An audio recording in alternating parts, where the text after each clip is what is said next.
Grace and peace, sisters and brothers. By now I'm sure you've heard the news from Governor Tate Reeves' office about the stay-at-home order that goes into effect today, Friday, April 3rd at 5 p.m. I wanted to visit with you about our response as a church and how we are going to live in to that request by our state leaders. First, as you're aware, we've already begun meeting virtually for worship, and that will continue. Our suspension of in-person activities will continue until further notice, and we'll let you know when we're back meeting together. We're looking forward to that and excited about that. But for now, we're going to abide by the requests of our governor. In Romans chapter 13, the Apostle Paul commands us to listen to the authorities of our land, particularly when they ask us to do things in the welfare and for the health of our community. And so that's what we're going to do. And over the next few weeks, we will be offering worship services that are pre-recorded, which will hopefully help the experience of watching it on Facebook, YouTube, and our website. So watch for more instructions on how you can view those worship services. I also want to share with you an important thing that you can help us do this weekend, and that's to join us in prayer. As your pastor, I'm issuing a call to prayer for our congregation. We're going to have a 24-hour prayer vigil starting this Saturday, April 4th at 9 a.m.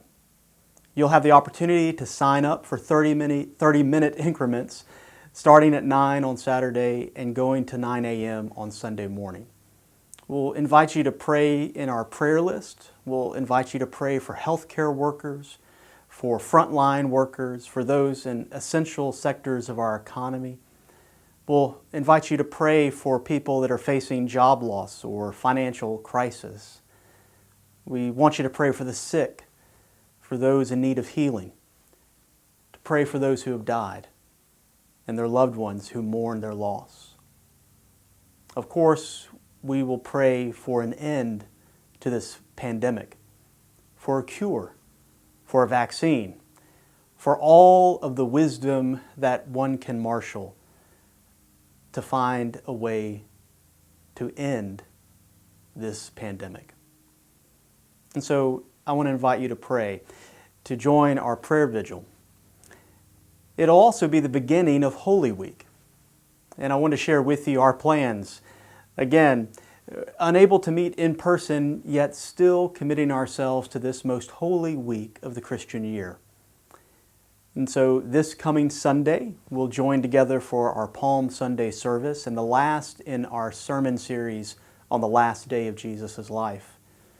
On Tuesday, I'll offer our final Lenten lunch reflection on the final word of Jesus from the cross, "It is finished." That'll be Tuesday at noon. On Thursday evening at 6 p.m., we'll offer a Maundy Thursday meditation.